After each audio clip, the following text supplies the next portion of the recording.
right, Taiwan's conservative outlook and strict regulatory environment has limited the country from becoming a regional financial hub like neighbors Hong Kong and Singapore.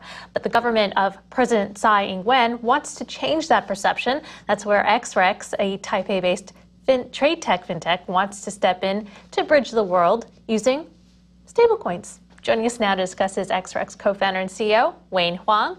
Welcome, Wayne. Thanks for joining us. All right, so you've told CoinDesk that Taiwan is not a global financial hub, but has a robust domestic banking industry. But you want to change that perception. So give us some context and walk us through how you see things changing. Sure.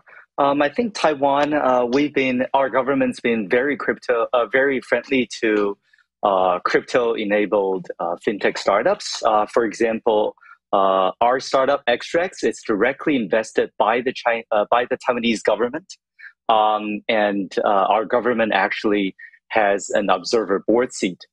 And what the government's trying to do with us is it recognizes that although Taiwan isn't really a financial hub in Asia, we do have very robust banking industry, and our banks have very good dollar liquidity. So with XREX, the government is trying to see whether we can bridge Taiwan's banking capabilities, especially pertaining the US dollar, to emerging markets such as India and South Africa through the use of blockchain and cryptocurrency technologies. Wayne, I'd love to hear your thoughts about just the larger crypto environment in Taiwan. I remember I visited Taiwan a couple of years ago, and there was a minute where everyone was like, Taiwan is going to be the next crypto capital of the world. Like, there was all this excitement. And then the excitement died down, kind of, like you don't hear about it as much. And I'm just curious, like, if you would agree with that assessment and just what the status is now. I feel the Taiwanese government stays very friendly to the cryptocurrency industry. And a very good move was last year in April, our executive Yuan published a set of regulations against VAS, virtual asset service providers.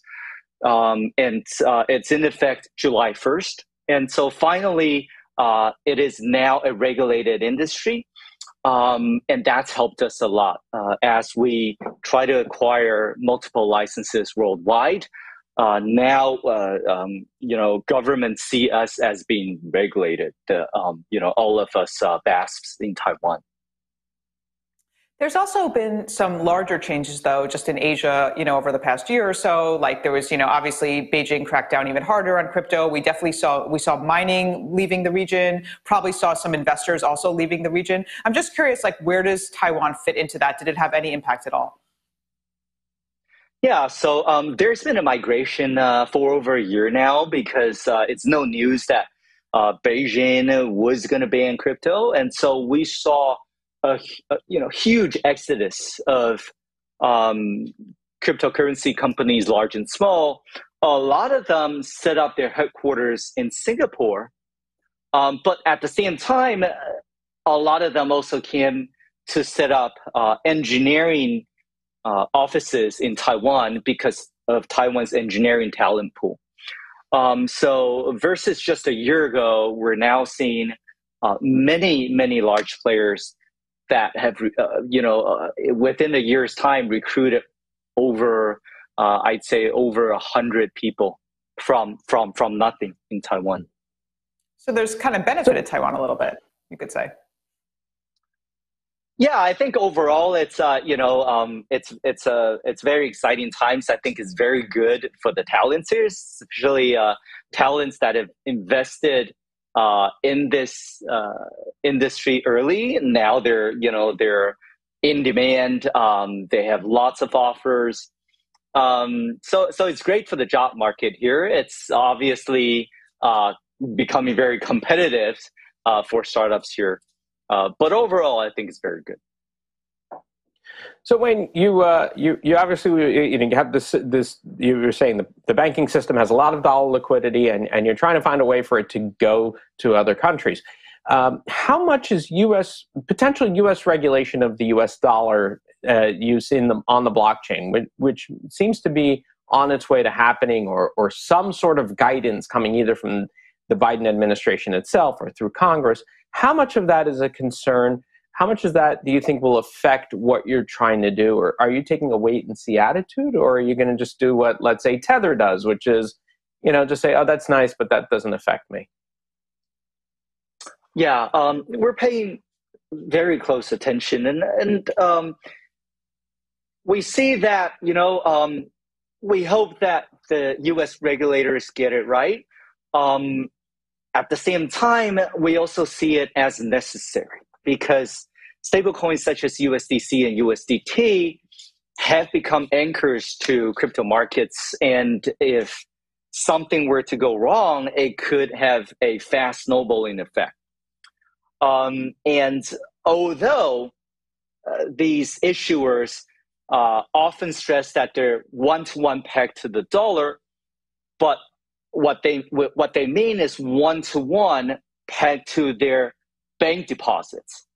But is the money actually there and available in case there's a huge run against these stablecoins if everybody's trying to redeem stablecoins to the dollar? And I personally would love to see more regulation towards the issuers and also their banks, right? I don't feel that the same fractional reserve ratio should be used when banks take in money from stablecoin issuers because there's no risk model against the behavior of users of stablecoins. And we know that although the stablecoin issuers say that there's one-to-one, but actually we also know that the money is not sitting there at the banks all the time for us to redeem. So do you, looking at Taiwan itself as well, I mean, do you think that there needs to be regulation on the island itself in terms of how stablecoins are operated and how these things work for your business to get going, more smoothly? Where do you think the regulation really should come from? Do you want to see it mostly from the U.S., from Taiwan, or a combination of both, or neither? I mean, obviously, I think it must be both, especially. The nature of our business, we service a lot of cross-border small and medium businesses that operate in emerging markets. And so it's best that governments like Taiwan and India and South Africa and Vietnam, they all come up with their own regulation. And then at the same time, we'd like to see also more clarity from U.S. regulators because in a cross-border transaction, when it's fiat, then you need the local banks to agree. You also need the intermediary banks, which are often Citibank or Wells Fargo or Standard Chartered, to agree, right? So we really would love to see more regulation from not only the U.S. regulators, but also regulators of these other countries. So if you're comfortable with some of the stablecoins that are out there now, are there plans for Taiwan or your company to create a stablecoin based on the dollar reserves that Taiwan does have? We are not creating our own stablecoin, at least not yet. We're leveraging the different types of stablecoins already available. We're very much US dollar centric. So we're leveraging USDC, USDT, as well as DeFi stablecoins such as DAI.